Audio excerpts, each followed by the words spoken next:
Howdy, y'all. My name is ChucklesTC, and welcome to my IndyCar Open Test Day 1 breakdown and review. I was there in person. I was there. And, I got my computer pulled up with all the stats for today. So let's get into it. The Indy 500 obviously has 33 entries this year. Right now, there is no bump day. We still do have 2 weeks, realistically, to get a new car announced and entered in. Yeah, really like a week and a half, or if even a week to announce it, but still. There is still time. It is very unlikely, if not almost impossible, but it could happen. But we only had 32 cars make laps today, and I figure I'll address this right off the bat. The long-awaited return of Catherine Legge did not happen today. Her car had trouble starting. Every time she'd push the clutch in, it would kill the car. So she did not make any laps today. But I still did get to see all 32 cars that made laps make laps. I was not there the full day. I was only there from roughly like 3:30 to the end of the day at 6.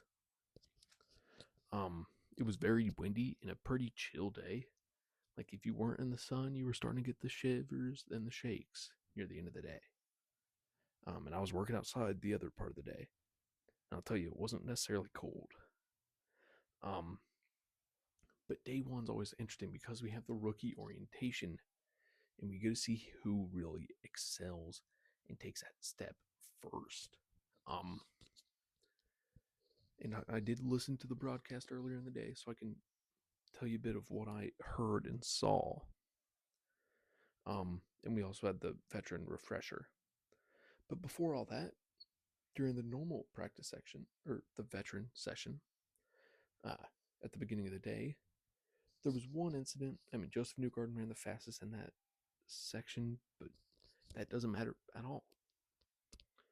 There was one thing that happened. It was a caution for debris after Randy Johnson. I mean, Romain Grosjean. Easy confusion there. Hit a bird with his Indy car.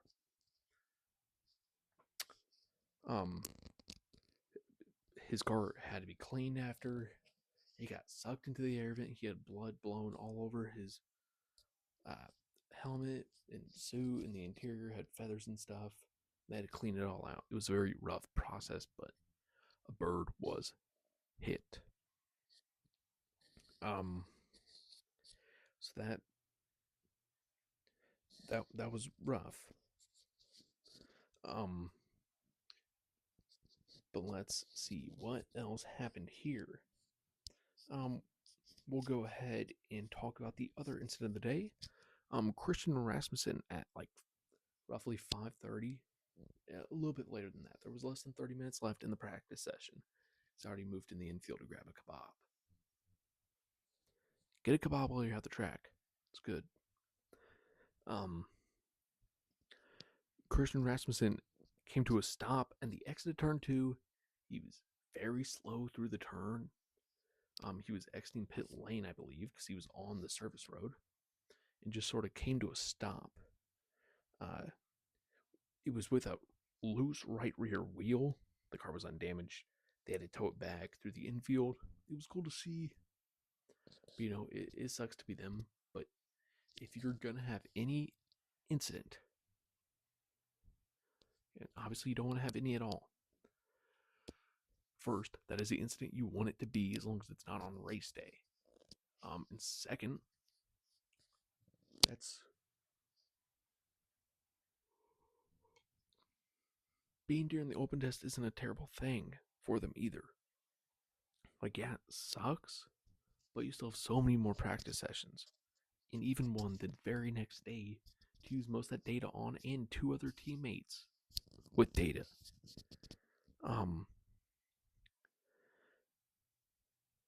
Let's see what else happened. Little like low profile driver for another low-profile team, an Indiana-based team, Dry Ramble Racing, set the fastest total overall speed, with Connor Daly running a 225.394 mile per hour toe lap. So he had the draft. But funny enough, and scary enough, for other teams, other drivers, the fastest no toe speed was Jack Harvey, also for Dry and Ramble Racing, setting a no toe speed of 220.318 miles per hour. Um, that's they are such a small team, and I mean, what the IMS posted earlier this week, the pole sitter, the past I think 5 years, 6 years during the open test, has been in the top 10. The winner, the past 5 or 6 years during the open test, has been in the top 10. The open test doesn't guarantee a win, but if you're up there, it can. Back when Joseph Newgarden, I think when he swept both times, he was the fastest on the opening day of testing. This is big. This isn't winning the 500 big, but it is the first step to getting there. In the no-toe speed, Dry and Ramble, who's made it to the Fast 12 in the past, but then struggled to move anywhere farther up, this is good for them. And when they now have a technical third car, and I don't even know if it's a technical fourth for Stingray, but at least Renus is a technical third car with them for this race. That is big for them. And that means that Juncos will have that extra speed, at least in the one car, and maybe with data to transfer over to Stingray.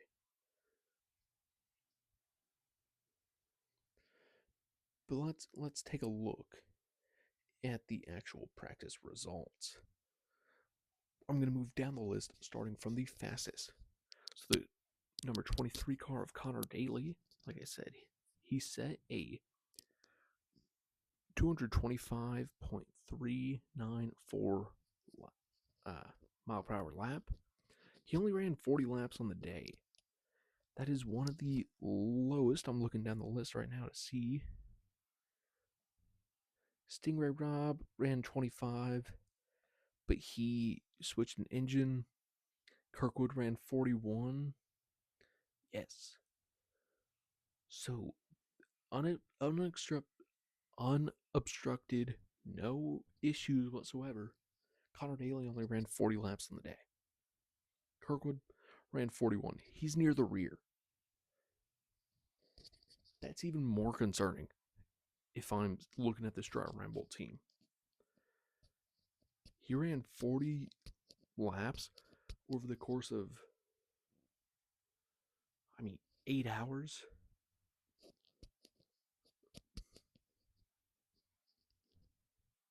And he was able to get to the front and set the fastest time. Late in the day, too.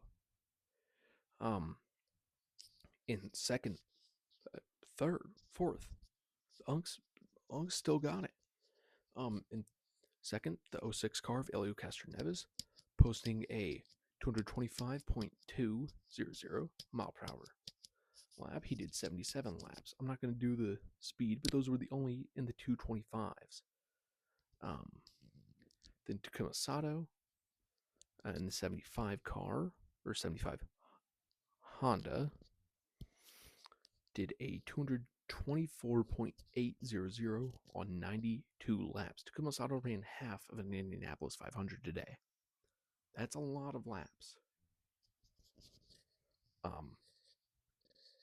I'm going to do the speed for the top 5.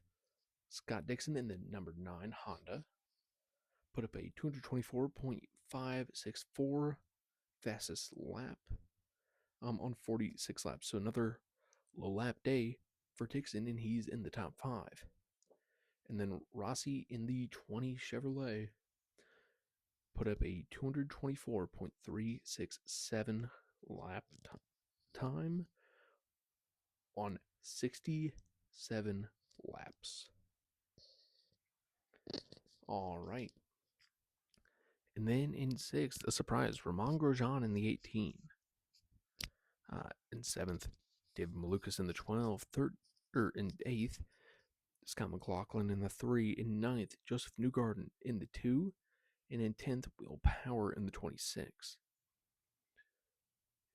In 11th, the 14 of Santino Ferrucci. 12th, the 66 of Marcus Armstrong. 13th, the 6 of Nolan Siegel.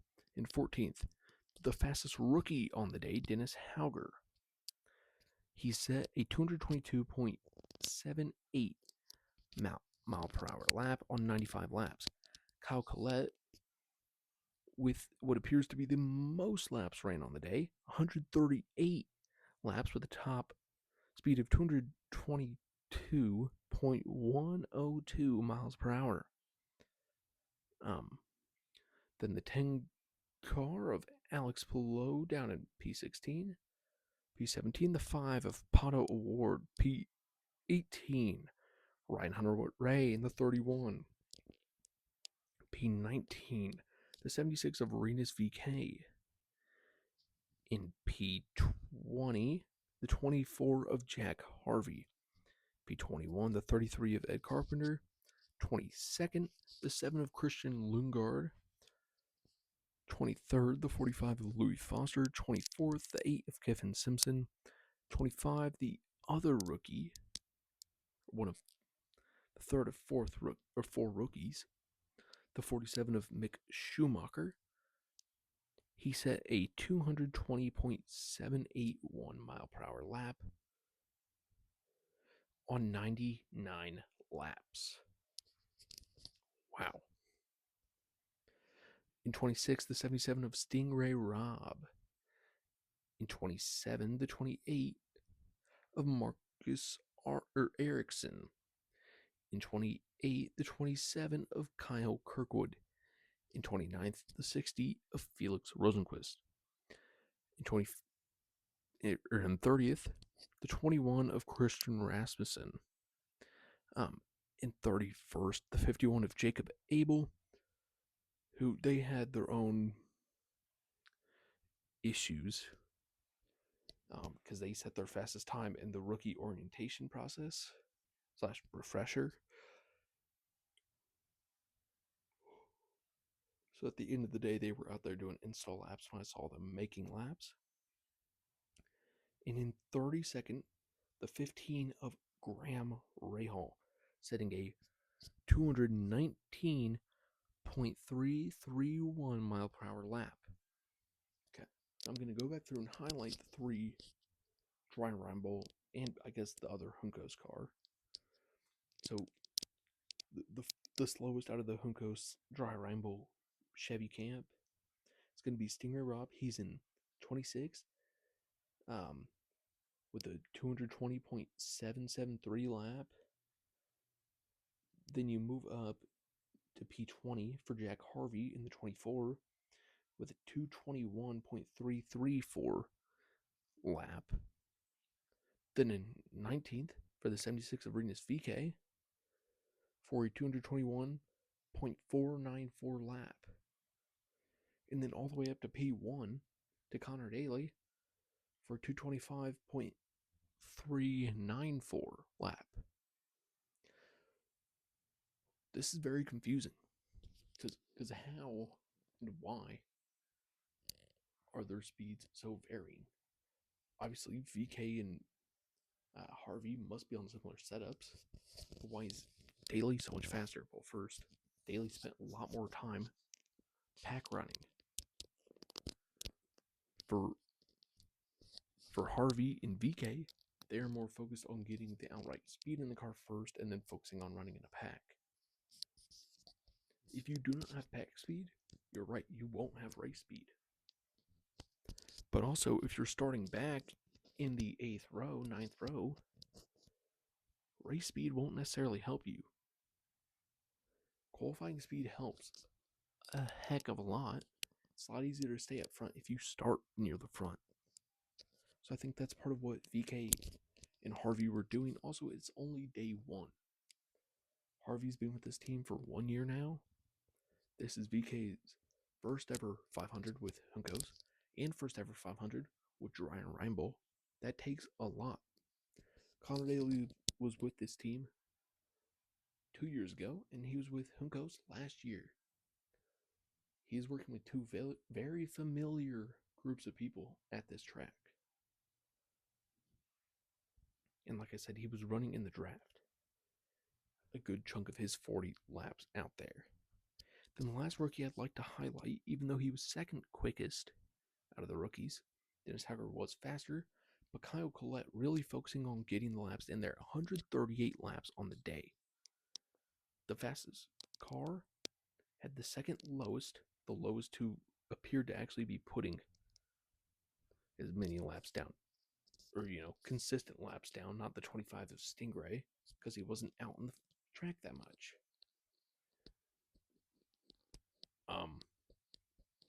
Also, Harvey and Renus had 74 for Renus and 80 for Harvey. But Collette had 138. And he's only down in P15. He is one to watch out for. When I look at this field, when I look at this grid, if you ask me what rookie would you be worried about winning come the 24th of May, I believe that's race day, right?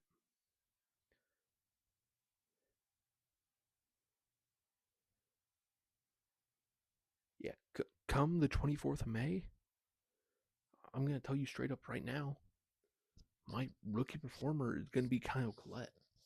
He's learning from Santino Ferrucci, one of the best currently at this, even though he has not won it. And he's in partnership with Penske.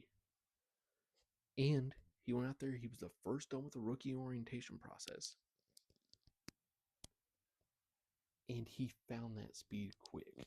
This track is coming naturally to him. We are about to have another Brazilian superstar here. And I don't think IndyCar is ready to hear it. Especially not Brazilian fans who still don't know what an IndyCar Series championship is. Thanks, Elio. Yeah, I think that's going to do it. Thank you all so much for watching. If you enjoyed, please like and subscribe. And come back for my breakdown. Hopefully, actually, at the track tomorrow, if I remember my mic.